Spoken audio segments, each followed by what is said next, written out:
Welcome. I am really far behind on the SmackDown thing.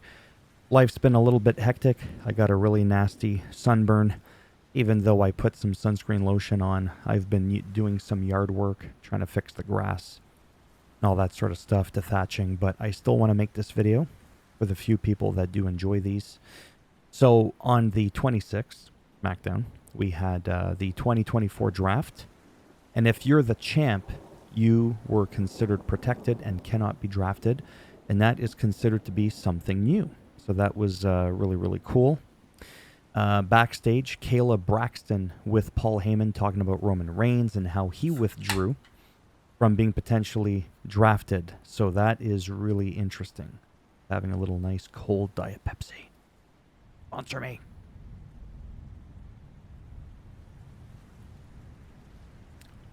Corey Graves in the ring.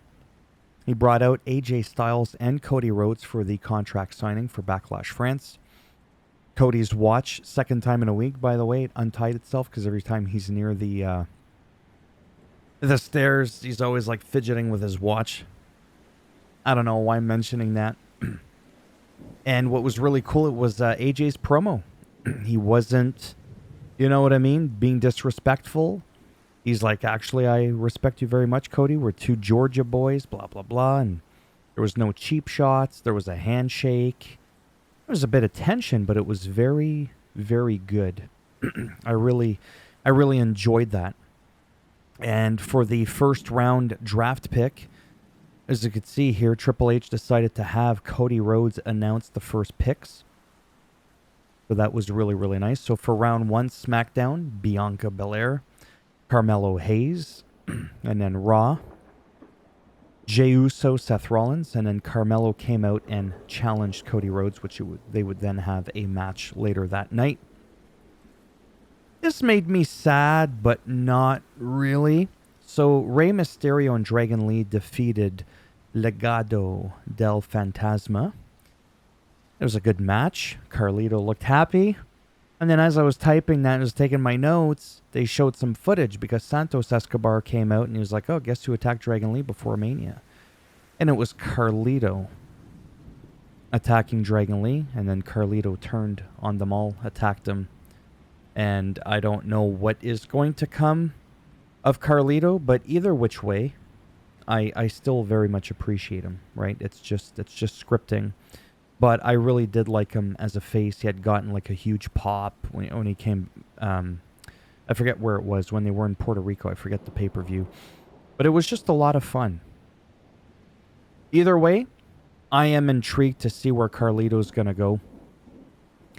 Braun Breaker defeated Cedric Alexander, which Cedric Alexander is actually a really good competitor. I was going to say this was a nice match, but it wasn't really a match. He went to do some goosey move off of the ropes, and Braun Breaker basically speared him.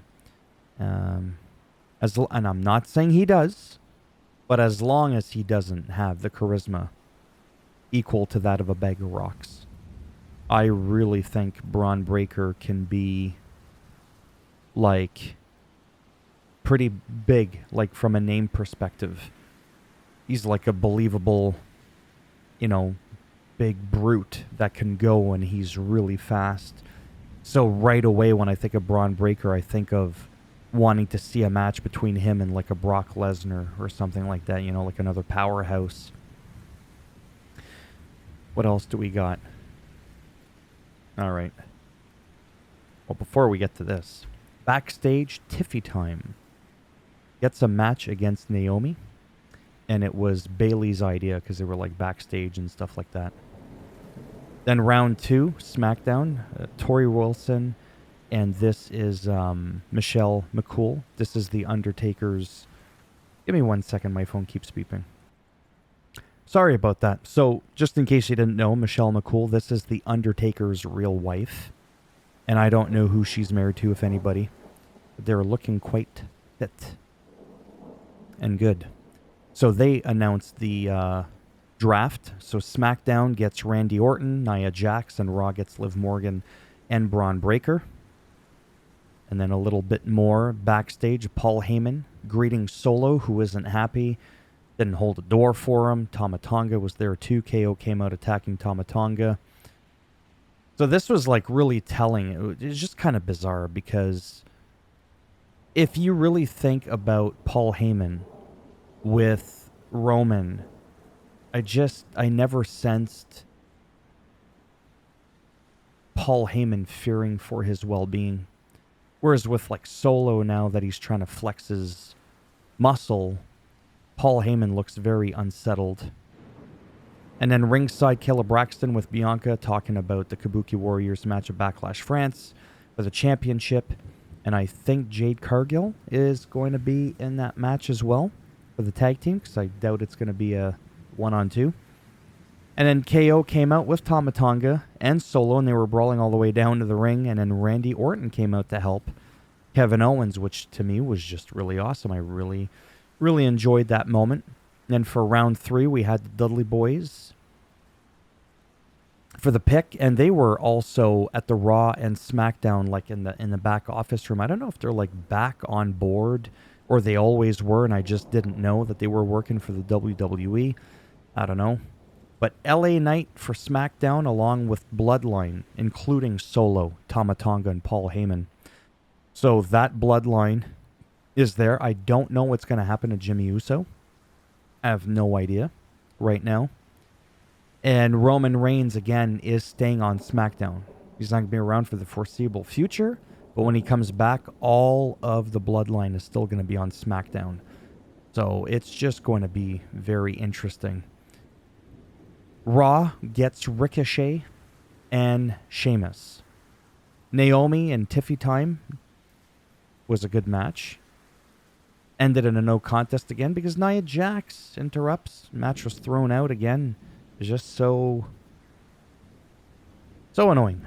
But like I've said before, Naomi, for real, in terms of the style, the moves, just her personality, Naomi is like seriously one of my absolute favorites of all time in the women's division. For real. Just thought I'd mention that. Backstage, Byron Saxton with the Street Profits, and they'll face A-Town Down Team for the championship next week.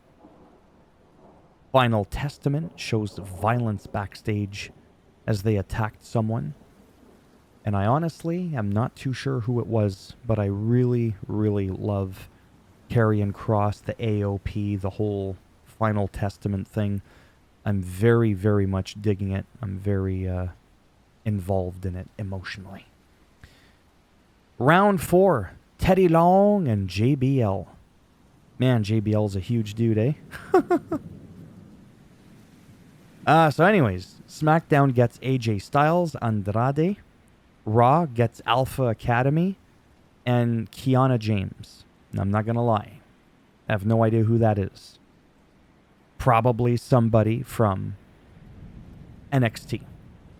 Backstage, Nick Aldis states that Backlash France will be a triple threat now for the Women's World Championship between Bayley, Tiffy, and Nia Jax.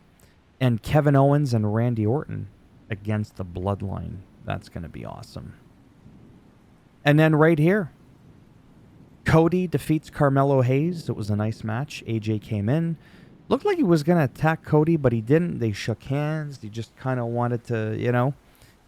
It's kind of cool. Like AJ with LA Knight is like he's very heel. He's very like. But with Cody Rhodes, I kind of like how, like, yeah, AJ is a heel, fine. But at the same time, because Cody's never disrespected him, never, walked all over him or whatever, as a heel, he's still able to, you know what I mean? Like, not do the cheap shots, attacking him from behind or smacking him with the chair mid-match and causing him to win or lose the match. Like, I really appreciate that from the character of AJ Styles. So all in all, it was a little bit of a slow week for SmackDown because, I don't know, it just felt like there was, I mean, it's not like it took long to do the drafts, but I just felt like there wasn't much going on. I feel like there was more draft picks than there were matches. Like it just, But I still enjoyed myself. It was nice. And I can't wait to see the rest of the draft, like just the rest of the results, to see what's going to happen moving forward. Is Jimmy and Jay going to end up on the same show, run into each other, get back together? I don't know, but I am really enjoying Jey Uso as a singles competitor. I really, really am. And I'm not saying that, well, he needs to go back, and I'm not even saying Jimmy does. But sometimes when you're known as a tag team, and then you split them up, and now you're in the singles division, well, now you're taking up that spot, obviously. It could be hard to find your placing.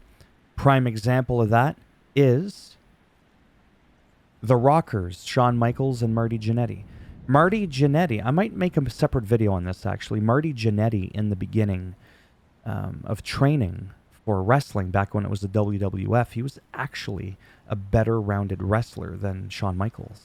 But then as time went on, Shawn slightly outshined Marty Jannetty, because Marty Jannetty was actually pretty good. But yeah, and then with all due respect, you just kind of see what happened there. A lot of teams, when they break up, look at Jay, Jimmy. Now, Jay is the big deal. Jimmy's kind of like the Marty. I don't know. It's not an insult. It's kind of the Marty Jannetty. Not all tag teams are kind of like that. Well, even JBL and Farouk. JBL's kind of the Shawn Michaels, and Farouk, again, is the Marty Jannetty of that. Okay. It happens, but, oh, because I just saw her. That's Ava Johnson. Ava announces, right there, tells you in the title. I don't even have to click on the video. This was announced after the fact. Ava Johnson, The Rock's daughter, the manager of NXT, announced that Baron Corbin has been drafted to SmackDown, which I'm really excited for, because I do legitimately think Baron Corbin's a big deal. I think he's a big star. I really do believe that. He's been around for actually a decent amount of time. But again, not everybody can last, and it doesn't have to do with how good or bad you are. Look at like your Dolph Zigglers, your Zack Ryders and stuff like that. Like, you have some absolutely insane talent, and they get wasted away. They get lost in the shuffle. They don't have a story for you. I still like Omos. Where is he? He had an amazing match with Brock Lesnar. I thought it was a great match. Where the fuck is he? I'm just saying. I'm not saying that I have the answers, right? Clearly, Triple H knows what he's doing. But at the same time, I think anybody, they're only human, you can get a little overwhelmed and kind of go, oops, I think we have too many superstars. We don't have enough TV time to have all these people. We don't have a storyline for you. We're going to let you go. Dolph Ziggler, are you kidding me? Like, I don't even need to finish that sentence. Just the word Dolph Ziggler says it all, if you know anything about him. And yet, sorry, we got nothing for you. Like, just wow. Anyhow, I'm really enjoying this, by the way. Even though I may not look like it, I really am. I just had a really long day. Been a long weekend. A good weekend, for the most part. And I really did want to get through this video, and I didn't want to, like, rush through it and make it, you know what I mean? Like, I really did want to take my time and get everything out that I wanted to get out. And now I have to admit I'm kind of excited that it is over, so I could just relax and do nothing, because I feel like I haven't had a chance to just breathe and take it all in. So thumbs up as always if you liked the video. It does greatly help support the channel with the algorithm in trying to make me more relevant in the search results when people are looking shit up. That's what the thumbs up are about. It's not about the happy feel-good moment I get when I was like, oh, wow, 7 likes on a video. I don't care about that. Honestly. I care about the money. And if you didn't like the video, you know it's coming. I say it all the time, but it's my own little thing, and it's unique. Just like Cody Rhodes, what do you want to talk about? You give this video a thumbs down, you get a solo Sakoan spike in the rectum. Right? What do you mean, Sakoan? What the fuck? Solo Sikoa has a Samoan spike. Sikoa, Samoan, Sakoan spike. Right where the sun don't shine. I need to go. I'm so tired. I'm going to, like, pass out. Did I say if you want to subscribe? Yeah, you already get the drill. And if not, whatever, right? Thanks for stopping by anyways. Take care. And maybe I'll see some of you in the next one. Bye for now.